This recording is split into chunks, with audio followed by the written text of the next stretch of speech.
ওয়া তাআলার কাছে বৃদ্ধ বয়সে যাচ্ছে,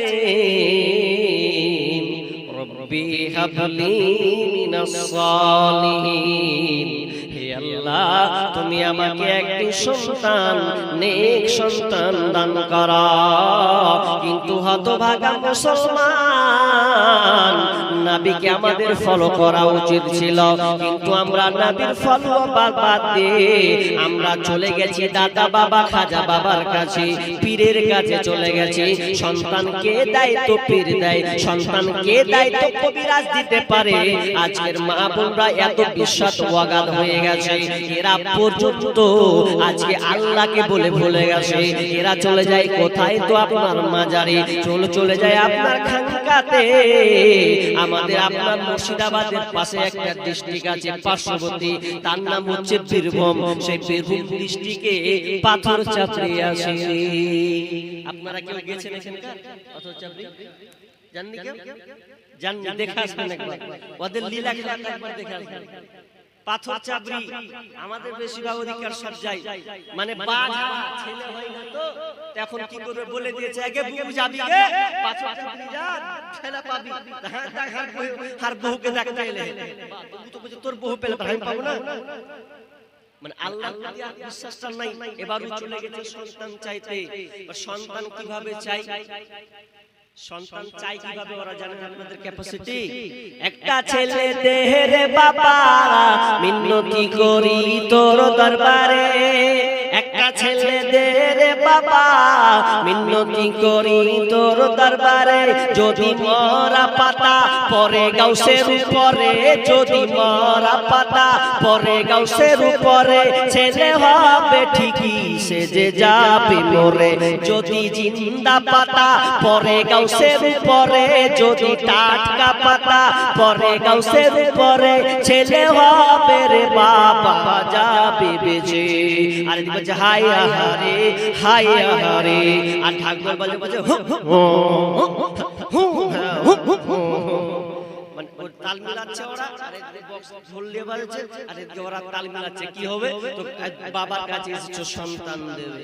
কি ওখানে এত শিরক যুক্ত কথা বলা হয় যা বলার নয়। বলছে পানির নিচে বাতি জ্বলে, ফু দিলে তা নিভে না, পানির নিচে বাতি জ্বলে, ফু দিলে তা নিভে না, আরে খাজার নামে জিকির করলে নামাজ রোজা লাগে না। এই তো বুঝে শালা এরকম ভালো জায়গা পেয়েছি, আর কোথায় যাব?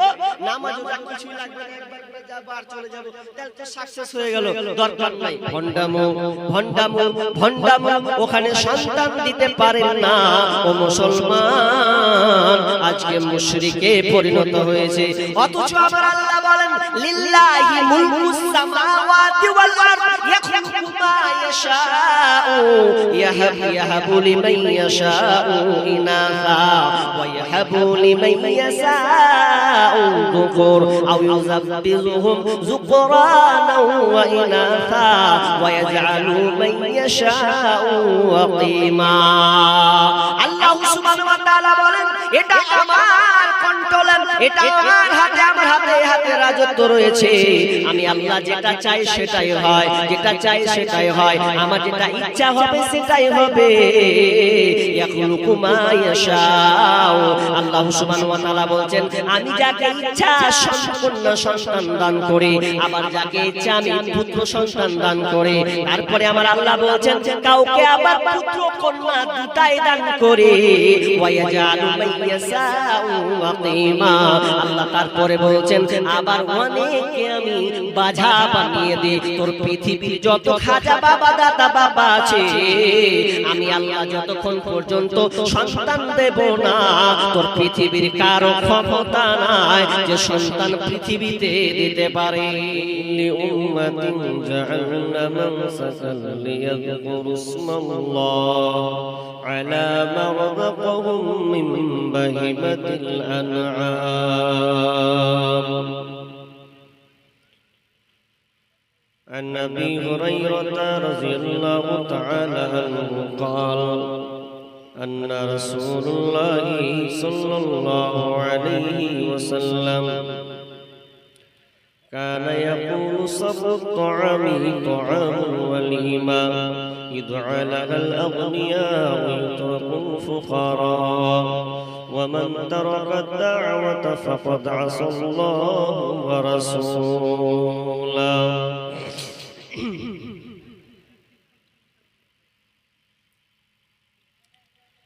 আইকে যাবি সঙ্গে আমার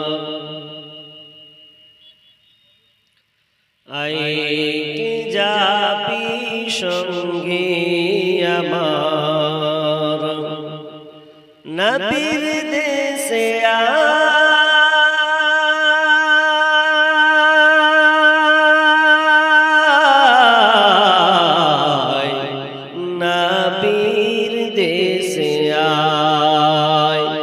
যেথায় মরর ধোল মুক্ত হল যেথা মরর ধোল মুক্ত হল লেগে নবীর পায় লেগে নবীর পায় আইকে যাবি সঙ্গে আমার আইকে যাবি সঙ্গে আমার নবীর দেশে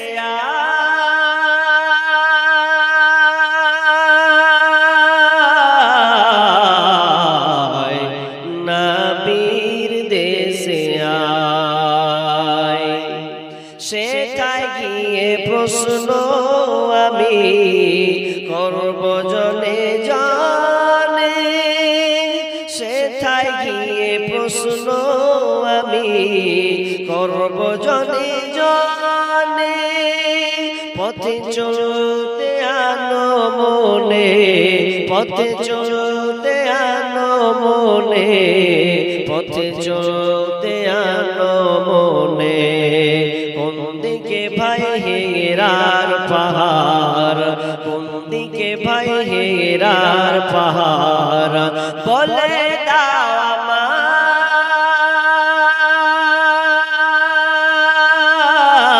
আমায় বলে দাও আমায় আইকে যাবি সঙ্গে আমার আইকে যাবি সঙ্গে আমার নবীর দেশে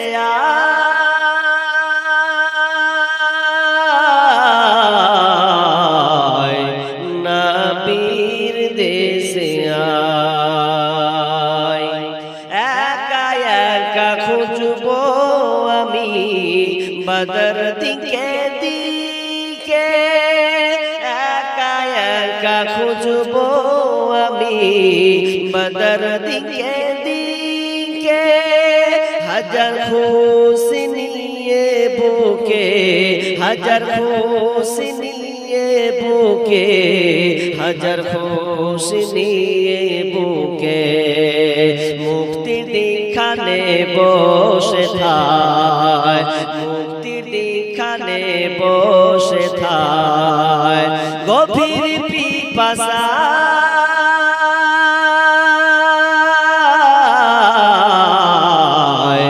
গভীর পিপাসায় আইকে যাবি সঙ্গে আমার আইকে যাবি সঙ্গে আমার নবীর দেশে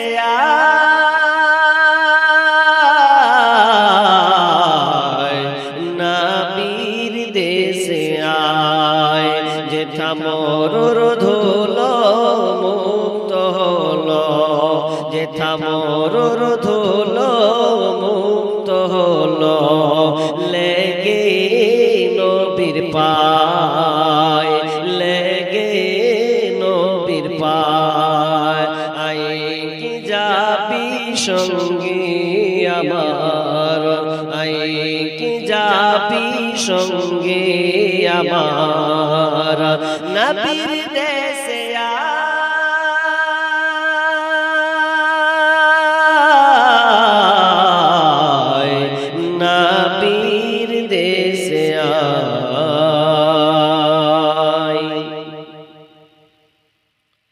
উপস্থিত সম্মানীয় সুযোগ্য আজকের অত্র প্রোগ্রামের সুনামধন্য সভাপতি,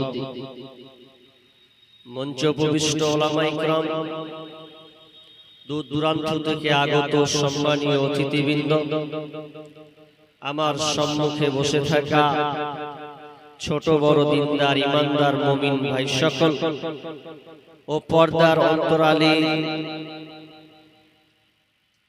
শিক্ষিতা অশিক্ষিতা মা ও বোনেরা, প্রথমে সেই মহান মনিবের দরবারে প্রশংসা করি যে মহান মনি আমাদেরকে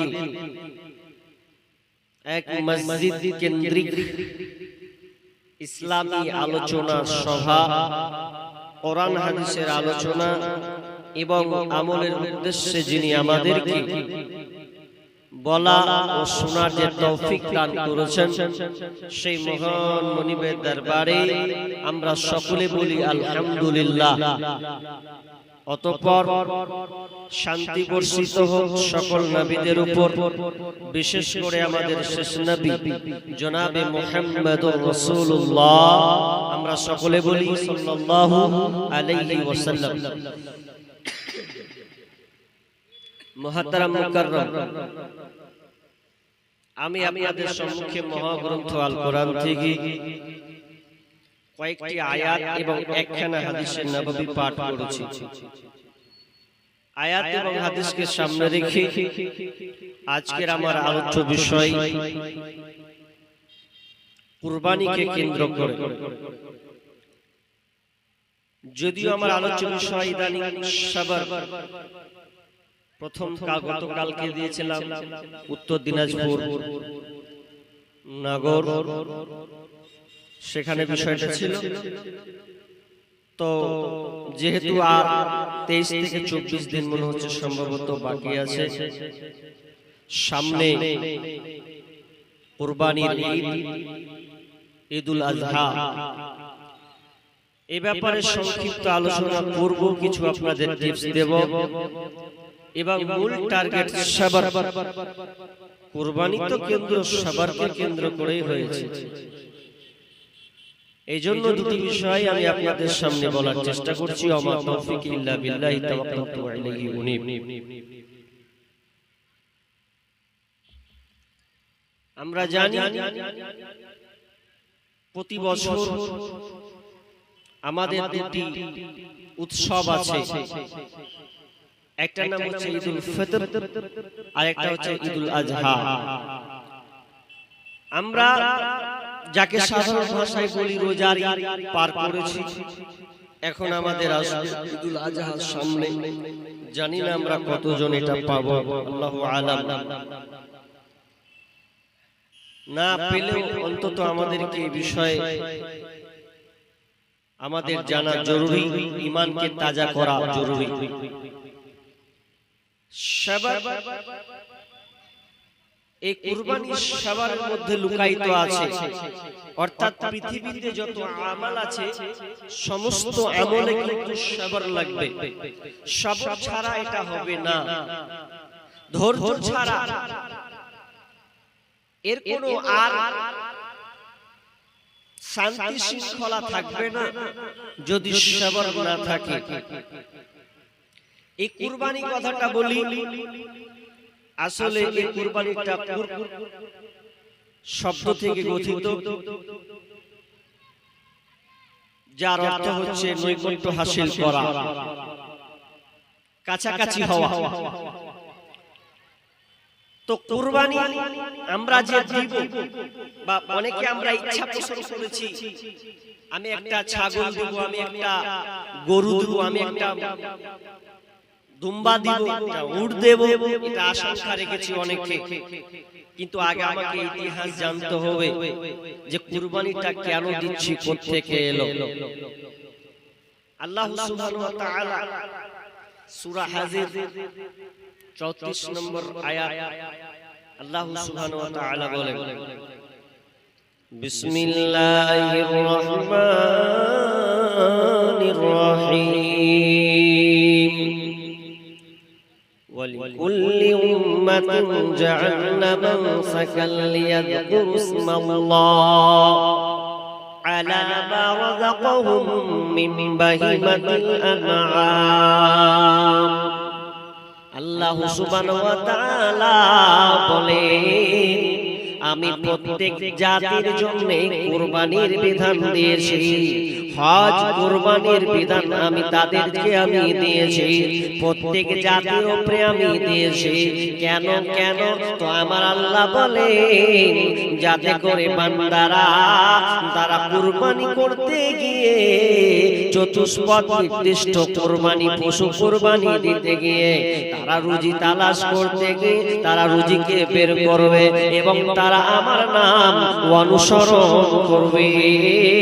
এই জন্য আমি আল্লাহ এই কুরবানির বিধান তাদের উপরে দিলাম। এই কুরবানি শুধু আপনার কিনা মাংস খাওয়ার জন্য নয়, আল্লাহ সুবহানাহু ওয়া তাআলা এখানে দিলেন যে আল্লাহর স্মরণ তারা করবে, আল্লাহর নাম নেবে, আল্লাহর জিকির করবে। এই জন্য আল্লাহ তাআলা স্মরণ করাচ্ছেন। তো কিসের মাধ্যমে? এটা কুরবানির মাধ্যমে। আল্লাহ প্রথমে বললেন, আমি প্রত্যেক জাতির জন্য এই কুরবানির বিধানটা দিয়েছি। তার মানে অত্র আয়াতটা আমরা বুঝতে পারলাম, এটা আল্লাহ সুবহানাহু ওয়া তাআলা শুধু আমাদের উপরে অবতীর্ণ করে নাই, কুরবানির বিধান শুধু আমাদের জন্য দেয় নাই, পূর্ববর্তী যারা তাদের উপরে কুরবানির বিধান ছিল। তোমরা রেখো গো শরণ, একদিন হবে যে মরণ। তোমরা রেখো গো শরণ, একদিন হবে যে মরণ। শয়তান তোমার শত্রু বটে বলে আল কোরআন। তোমরা রেখো গো শরণ, একদিন হবে যে মরণ। প্রথম নবী জান্নাতে ছিলেন, সঙ্গিনী হাওয়াকে পেলেন। প্রথম নবী জান্নাতে ছিলেন, সঙ্গিনী হাওয়াকে পেলেন। চক্রান্ত করিয়া শয়তান খাওয়াইল কান্দম। তোমরা রেখো গো শরণ, একদিন হবে যে মরণ। তোমরা রেখো গো শরণ, একদিন হবে যে মরণ। ইব্রাহিমকে নবী ছিলেন, কুরবানির আদেশ পাইলেন। ইব্রাহিমকে নবী ছিলেন, কুরবানির আদেশ পাইলেন। আরাফাতে যাবার পথে ধোঁকা দেই শয়তান। তোমরা রেখো গো শরণ, একদিন হবে যে মরণ।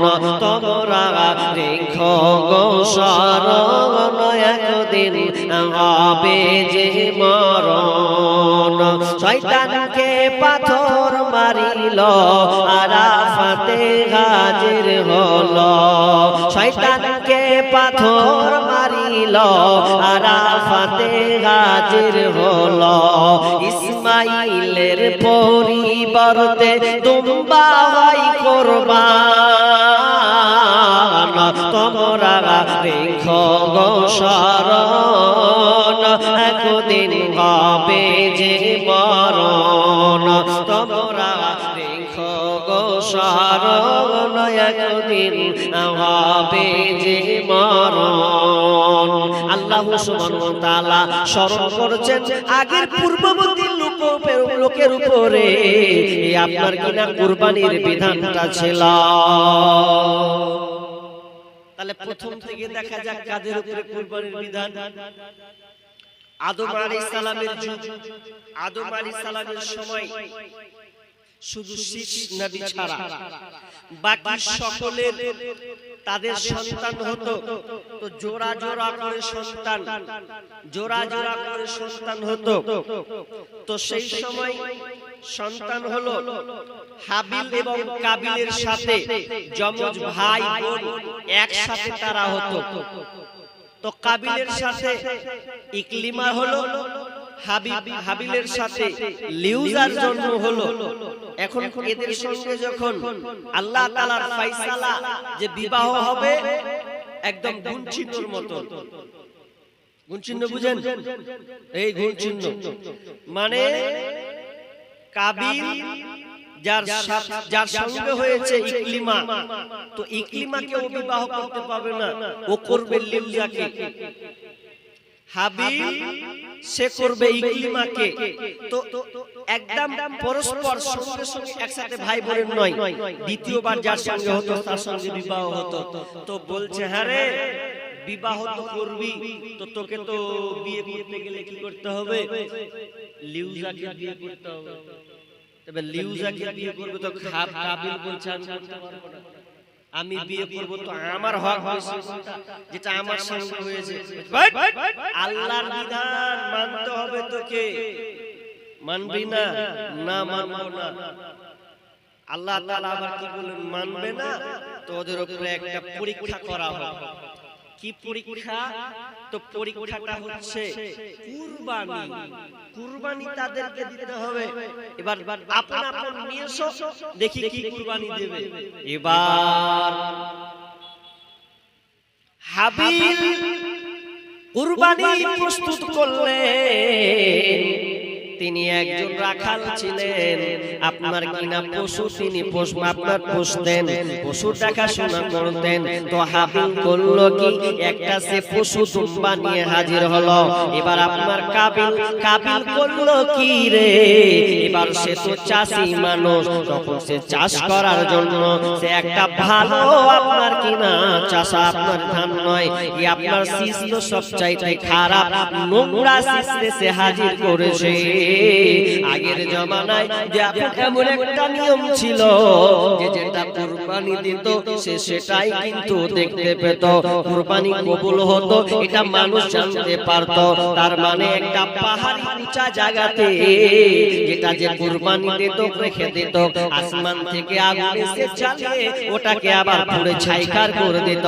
কেউ বলেছেন ওটাকে আবার আসমানে উঠিয়ে নেওয়া হতো, তাহলে মানুষ জানতে পারত যে কার কুরবানি কবুল হয়েছে আর কারটা কবুল হয় না। এরপরে যখন কবুল হলো না কাবিলের, এবার কাবিলের মন খুব খারাপ। এই খারাপ হতে কি সে লজ্জিত হয়ে নিজের ভাইকে হাবিলকে সে হত্যা করলো, হত্যা করে দিল। প্রথম হত্যা লীলা হাবিল কাবিল থেকে শুরু হলো। লম্বা ঘটনা আছে, আমি ওদিকে যাব না। তাহলে আমরা ইতিহাস জানতে পারলাম যে কুরবানি আদম আলাইহিস সালাম থেকে চলে আসছে। এবার রিনিউ হবে আমাদের কুরবানি কোনটা? আমাদের কুরবানি হচ্ছে ইব্রাহিম আলাইহিস সালাতু ওয়াস সালাম থেকে কুরবানি, সেটা হচ্ছে আমাদের মূলত কুরবানি। এই কুরবানি এর অনেক তাৎপর্যপূর্ণ কিছু কথা আছে যেগুলো আমাদের সকলকে জানতে হবে।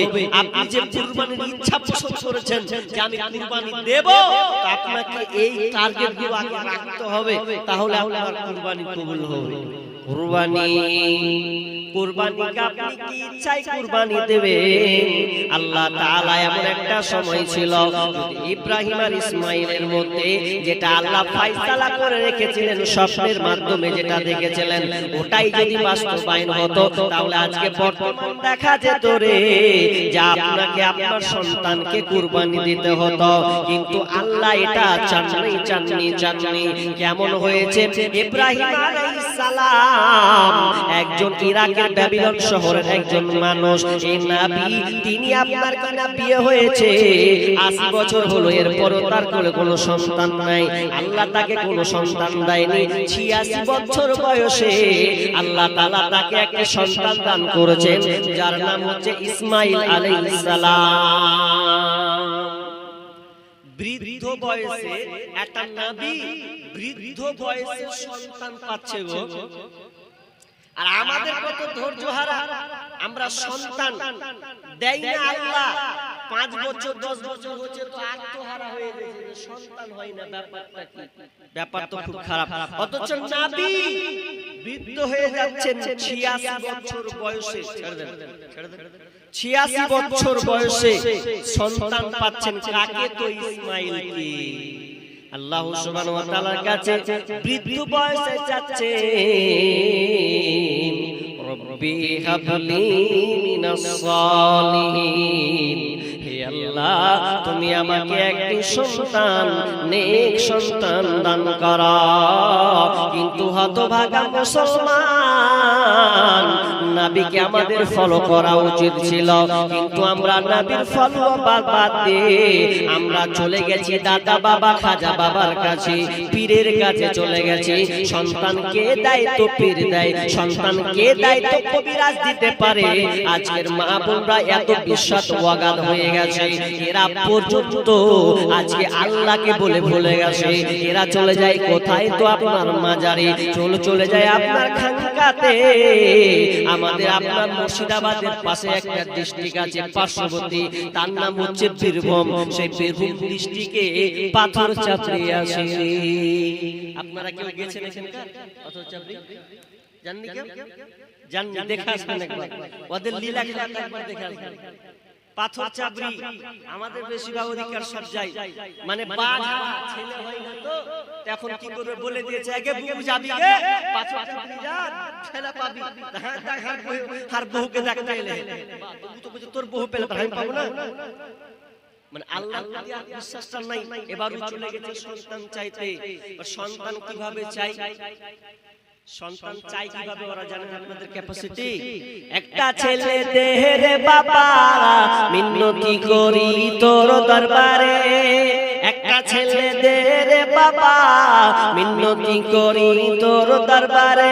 যদি মরা পাতা পরে গাউসের উপরে, যদি মরা পাতা পরে গাউসের উপরে, ছেলে হবে ঠিকই সে যে যাবে মরে। যদি জিন্দা পাতা পরে গাউসের উপরে, যদি টাটকা পাতা পরে গাউসের উপরে, ছেলে হবে রে বাবা যাবে বেজে। আর বলছে হায় আহারে হায় আহারে, আর ঠাকুর বলে বলছে মানে ওর তাল মিলাচ্ছে ওরা, আর এদিকে বক্স ঢোল দিয়ে বাজছে, আর এদিকে ওরা তাল মিলাচ্ছে। কি হবে? তো বাবার কাছে এসেছো সন্তান দেবে। কি ওখানে এত শিরক যুক্ত কথা বলা হয় যা বলার নয়। বলছে পানির নিচে বাতি জ্বলে, ফু দিলে তা নিভে না। পানির নিচে বাতি জ্বলে, ফু দিলে তা নিভে না। আরে খাজার নামে জিকির করলে নামাজ রোজা লাগে না। এই তো বুঝে শালা এরকম ভালো জায়গা পেয়েছি, আর কোথায় যাব? নামাজ রোজা কিছু লাগবে না, একবার যাব আর চলে যাব, তাহলে তো সাকসেস হয়ে গেল। দরকার নাই ভন্ডামো ভন্ডামো ভন্ডামো, ওখানে সন্তান দিতে পারেন না। ও মুসলমান আজকে মুশরিকে পরিণত হয়েছে। অথচ আমার আল্লাহ বলেন লিল্লাহি মুলকুস সামাওয়াতি ওয়াল আরদ ইয়াখলুকু মা ইয়াশাউ ইয়াহাবু লিমান ইয়াশাউ ইনাসা ওয়া ইয়াহাবু লিমান ইয়াশাউ যুকুর আও ইউযাব্বিহুম যুকরানা ওয়া ইনাসা ওয়া ইয়াজআলু মান ইয়াশাউ ওয়াকিমা। আল্লাহ সুবহানাহু ওয়া তাআলা বলেন এটা আমার কন্ট্রোলে, এটা আমার হাতে, আমার হাতে রাজত্ব রয়েছে। আমি আল্লাহ যেটা চাই সেটাই হয়, যেটা চাই সেটাই হয়, আমার যেটা ইচ্ছা হবে সেটাই হবে।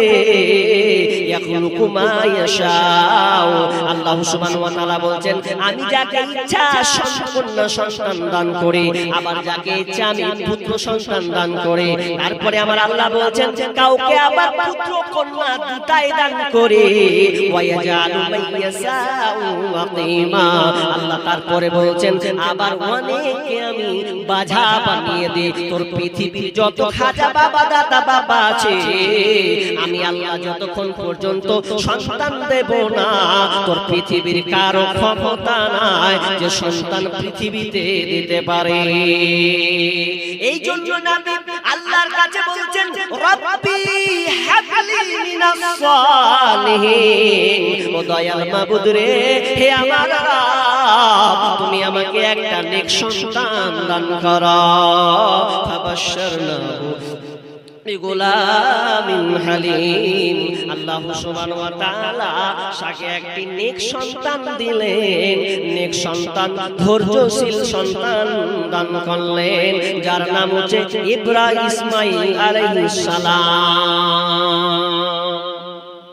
86 বছর বয়সে বেটা পেয়েছে, তো একটা কলজা বড় হবে না গো?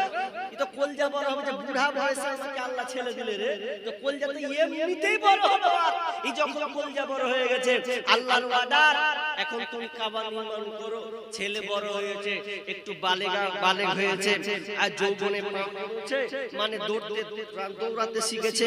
এমন সময় আল্লাহ একটা পরীক্ষা করছেন। কোন তাফসীরে বলছেন, আরে তুই কাবা তৈরি করতে গিয়ে তোর বেটাকে তুই চুমু খাচ্ছিস আর বলছিস আমার বেটা, তা আমি আল্লাহ দেখবো যে তুই আমাকে বেশি ভালোবাসিস না তোর বেটাকে বেশি ভালোবাসিস।